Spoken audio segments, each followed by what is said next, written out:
ఇక మిగతా ఎవరితో సంబంధాలు పెరిగాయో నాకు చెప్పండి. కాక్రోచ్ జనతా పార్టీ ఏ పార్టీకి బి టీం కాదు అంటూ ఉన్నారు అభిజిత్ దీప్కే. అండ్ ముఖ్యంగా తమ వెనుక ఆమ్ ఆద్మీ పార్టీ ఉందన్న వార్తల్ని ప్రచారాలని అయితే అభిజిత్ దీప్కే ఖండిస్తూ ఉన్నారు. మరోవైపు అభిజిత్ పై జైపూర్లో దాడి జరిగింది. ఈ దాడి తర్వాత అభిజిత్ దీప్కే మాట్లాడారు. ఒకసారి బయట ప్లే చేయండి. Hello cockroaches. सो आज का जो प्रोटेस्ट था वो काफ़ी बड़ा था, काफ़ी सक्सेसफुल था, बहुत ही ज़्यादा जनता आई हुई थी। तो हमारा पीसफुल आंदोलन दिन ब दिन बड़ा होते जा रहा है। और अब मैं बात करना चाहता हूँ जो आज घटना हुई। तो देखिए ये सारे ना टैक्टिक्स है, सारे ना तरीके हैं हम लोगों को डराने के, धमकाने के और मुद्दे से भटकाने के। तो हमें कहीं से भी मुद्दे से नहीं भटकना है। हमारा एक ही मुद्दा है कि धर्मेंद्र प्रधान को रिज़ाइन करना पड़ेगा। जो 1 करोड़ बच्चों के साथ अन्याय हुआ है, जिन बच्चों ने सुसाइड की है, उसके लिए उनको तो रिज़ाइन करना ही पड़ेगा। तो आप एक बार नहीं 10 बार हमले करवाइए, एक नहीं 10 थप्पड़ मारिए, लेकिन फिर भी हम बोलते रहेंगे कि धर्मेंद्र प्रधान आपको तो रिज़ाइन करना ही पड़ेगा।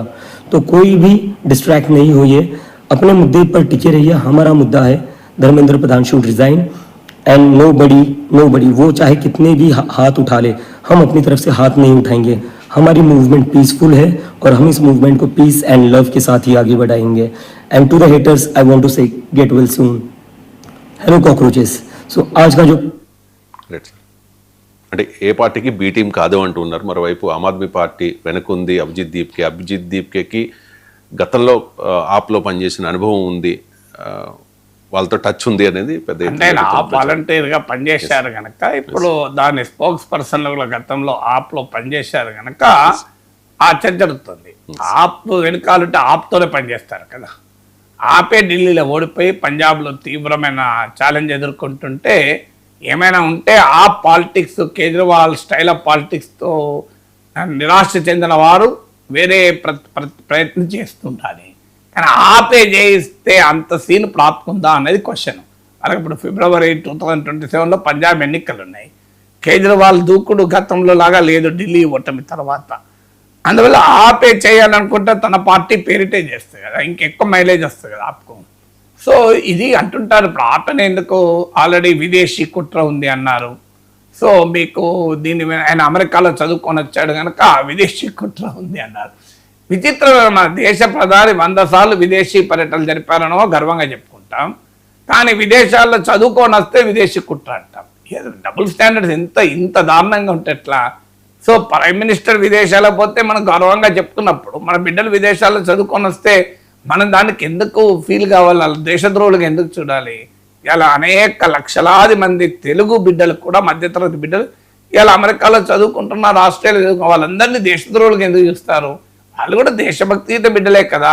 ఏదో మెరుగైన చదువు వస్తుంది, ఉద్యోగం వస్తుంది ఆశతో వెళ్ళారు. లక్షలాది మంది మిడిల్ క్లాస్ ఫ్యామిలీస్ని అలా దేశద్రోహులుగా చిత్రీకరించి అన్యాయంగా వాళ్ళని దేశద్రోహుల ముద్ర వేయడం అనేది ఎట్లా కరెక్ట్ అవుతుంది?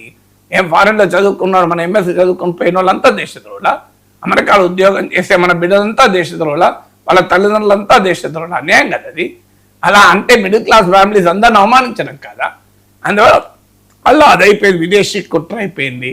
ఇవాళ ప్రశ్నిస్తే నిన్ను అర్బన్ నక్సలైట్ అంటారు, రైతు ఉద్యమం నడిపితే ఖలిస్తాన్ వాదులు అన్నారు, నువ్వు ముస్లిం అయితే ఇస్లామిక్ టెర్రరిస్ట్ అంటారు, నీవు లేదనుకుంటే నీవు కమ్యూనిస్ట్ అంటారు, నువ్వు నన్ను లేదా ఇప్పుడు సోమవీరాజు తీవ్రవాది అన్నాడు. సో ఇప్పుడు 10 కోట్ల మంది తెలుగు ప్రజలకు నేను ఒక సింపుల్ క్వశ్చన్ అడుగుతున్నా, మీరు నమ్ముతారా సోమవీరాజు? ప్రొఫెసర్ నాగేశ్వర్ తీవ్రవాదా? ప్రొఫెసర్ నాగేశ్వర్ నక్సలైటా? నేను తీవ్ర నక్సలైటే కాదు, తీవ్రవాది అంట, నేను టెర్రరిస్ట్ అంట. ఇలా నాగేశ్వర్ని టెర్రరిస్ట్ అన్న తర్వాత ఎవరిని ఏమైనా అంటారు కదా. సో మీరు ఏమైనా 10 కోట్ల మంది అంటే తీవ్రవాదుల చేతుల్లో బీజేపీ రాష్ట్ర అధ్యక్షులుగా ఉన్న ప్రస్తుతం ఉన్న రామచంద్రరావు ఓడిపోయారా? నక్సలైట్ల చేతులు ఓడిపోయారా? చెప్పమనండి సోమవీర్రాజును. భారతీయ జనతా పార్టీ 2007, 2009 హైదరాబాద్ ఎమ్మెల్సీ ఎన్నికల్లో 2 సార్లు నక్సలైట్ల చేతిలో ఓడిపోయారు, తీవ్రవాదుల చేతులు. అది ఒప్పుకోమనండి మొదలు.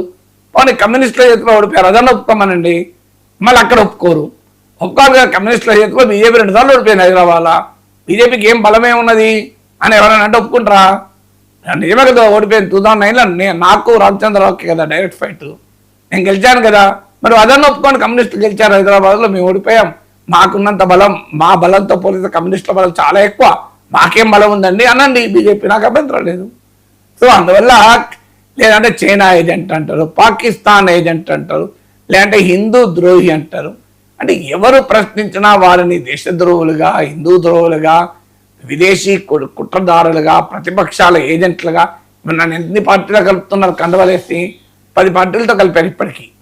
ఒక్క పార్టీ కూడా కాదు. వారు కాంగ్రెస్ అంటారు, కమ్యూనిస్ట్ అంటారు, వైసీపీ అంటారు, టీడీపీ అన్నారు, బీజేపీ అన్నలు కూడా ఉన్నారు.